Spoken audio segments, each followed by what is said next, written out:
bonjour à tous. La fabrique de l'exportation, de temps en temps, prend le temps de présenter un ouvrage qui a retenu son attention. Aujourd'hui, je reçois Christophe Barmeyer pour parler de l'ouvrage qu'il a coécrit avec Ulrike Mayhofer et Madeleine Bausch, qui s'appelle Constructive Intercultural Management. Christophe, bonjour. Bonjour Jean-Christophe. Bonjour, très heureux de vous recevoir. Je vous propose de vous présenter et nous échangerons ensuite sur les caractéristiques et l'intérêt de cet ouvrage pour les académiques et aussi pour les praticiens de l'international en général. Oui, merci de m'inviter. Donc, je suis allemand et je vis depuis beaucoup de temps entre la France et l'Allemagne et aussi le Québec. Et donc, l'interculturel, ça m'intéresse et je pense aussi l'interculturel, c'est une question de société, c'est une question pour les entreprises et aussi pour les acteurs, pour les managers, parce que partout, l'interculturel nous influence. Et donc, je me suis toujours intéressé à ces contrastes, à ces perspectives et j'en ai fait mon métier. Je suis professeur des universités. Je suis à Passau, une petite ville au bord du Danube, en Basse-Bavière, et j'enseigne le management interculturel. Donc, j'apprends aux étudiants et aussi aux managers comment gérer en fait ces différences culturelles. Et puisque je suis aussi consultant et j'ai travaillé à Strasbourg, j'essaie de lier la pratique et les concepts théoriques parce que je pense qu'ils sont complémentaires. Il faut, pour bien agir dans la pratique, il faut avoir une stratégie, il faut avoir des concepts qui vont nous orienter. Et de même façon, la recherche a besoin de la pratique voilà, pour vivre, pour comprendre le monde extérieur. Donc, si je me présente, voilà, je navigue entre la France et l'Allemagne, je navigue entre la théorie et la pratique, et voilà, c'est ça. D'accord. Et je peux signaler aussi que une de vos co-autrices, Ulrike Mayhofer, est aussi très fortement biculturelle, vu que c'est une personne qui enseigne en France depuis fort longtemps, mais qui n'est pas d'origine française. Tout à fait. Nous avons cette double perspective chez plusieurs des co-auteurs de cet ouvrage.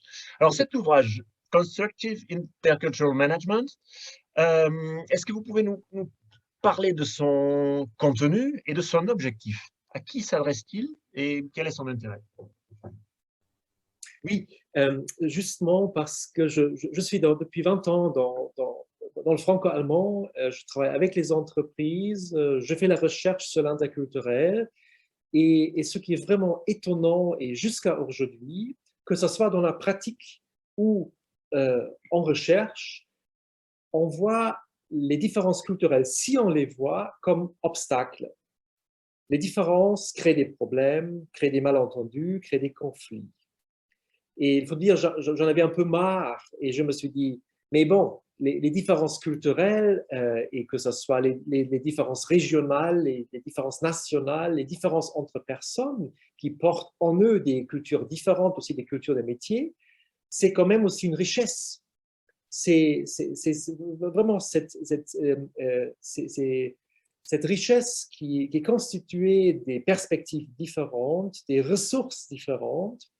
Et donc, ça m'a intéressé comment est-ce qu'on peut combiner, comment est-ce qu'on peut lier ces ressources, parce que la différence en soi, c'est une richesse.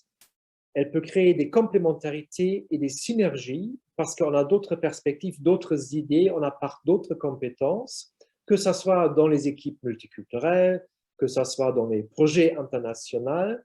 Et souvent, ce qu'on entend par les médias, par la recherche, par les praticiens, on va parler des problèmes.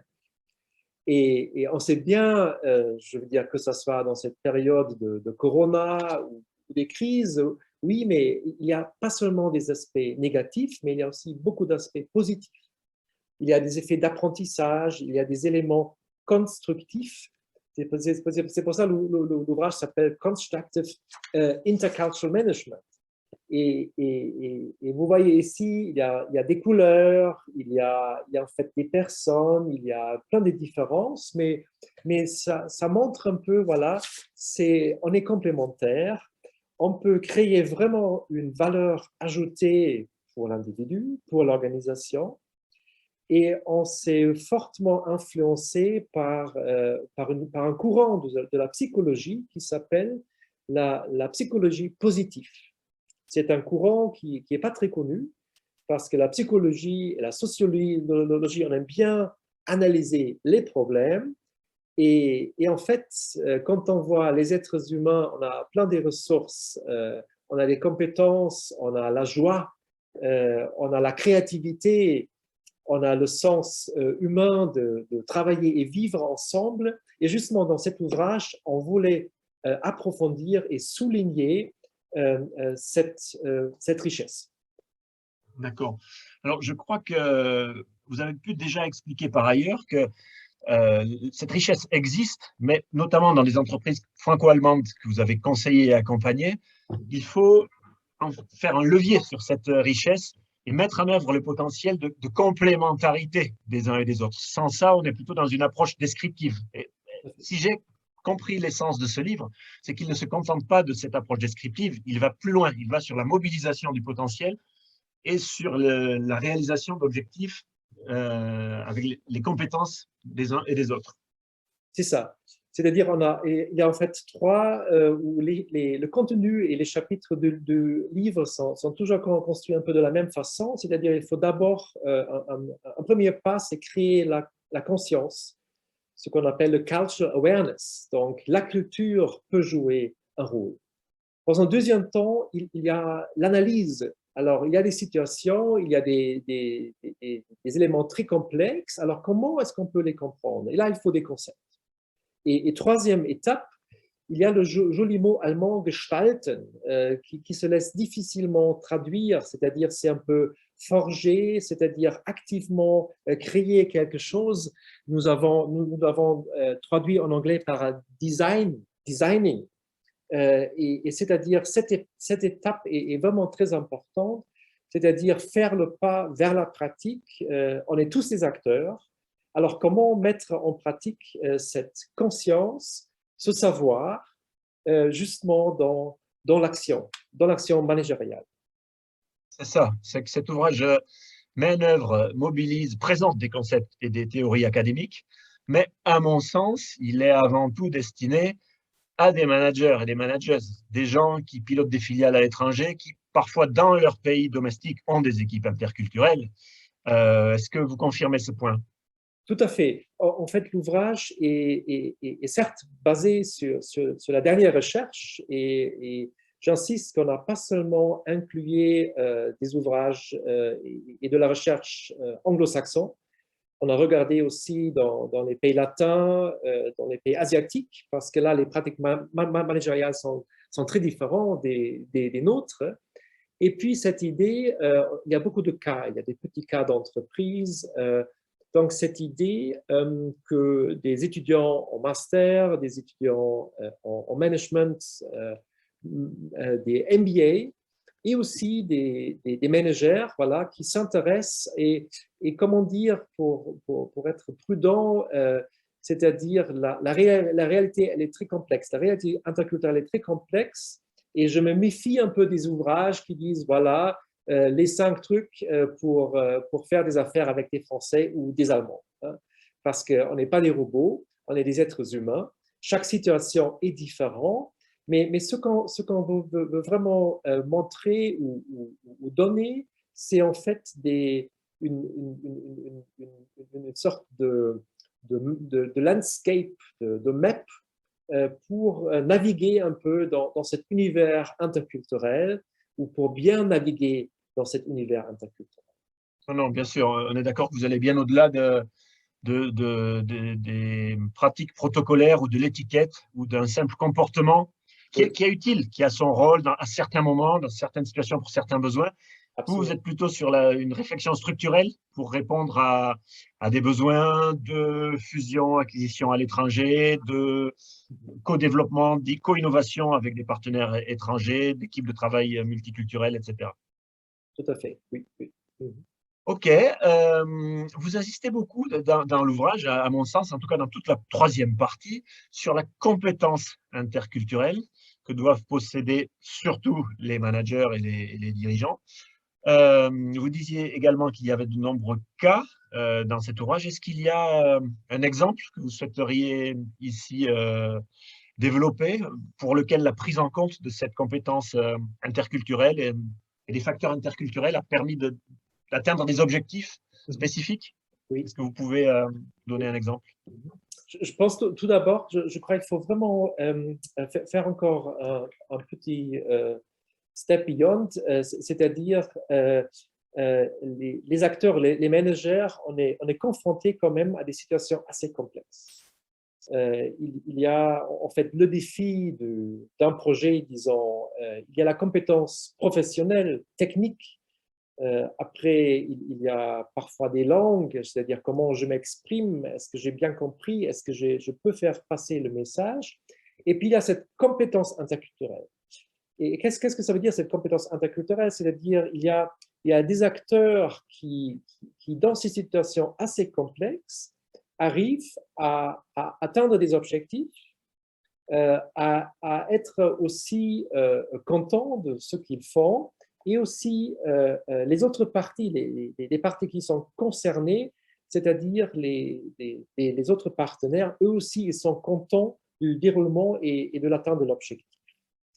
Et dans la recherche, donc, il y a beaucoup de recherches sur les compétences en général et les compétences interculturelles, ou justement des éléments comme l'empathie, de changer la perspective, l'ouverture, la curiosité, la flexibilité. Donc ça, c'est des éléments qui sont très, très importants.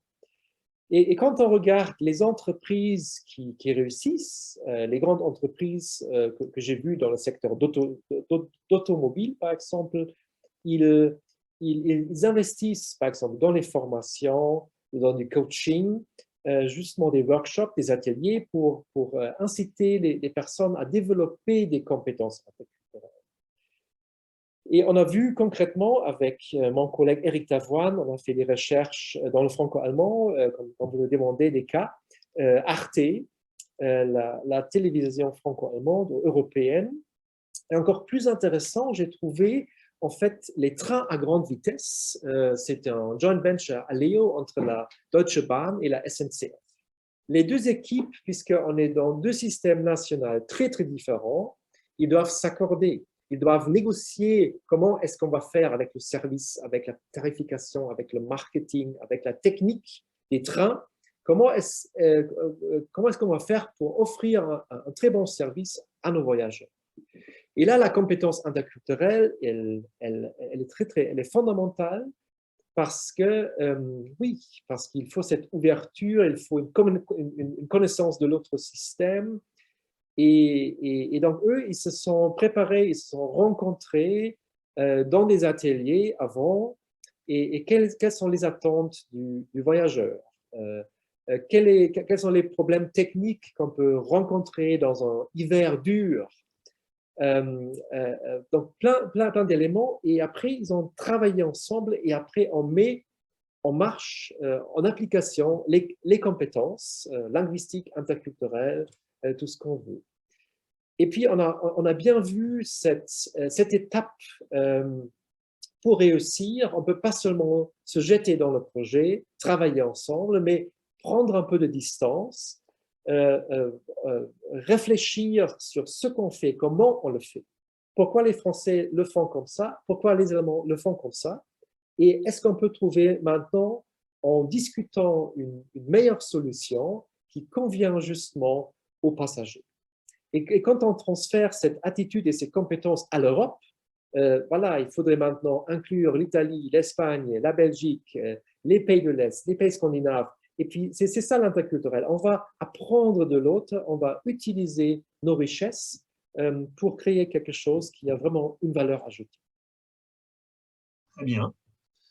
Merci Christophe. Est-ce que vous souhaitez ajouter un élément supplémentaire à propos de cet ouvrage?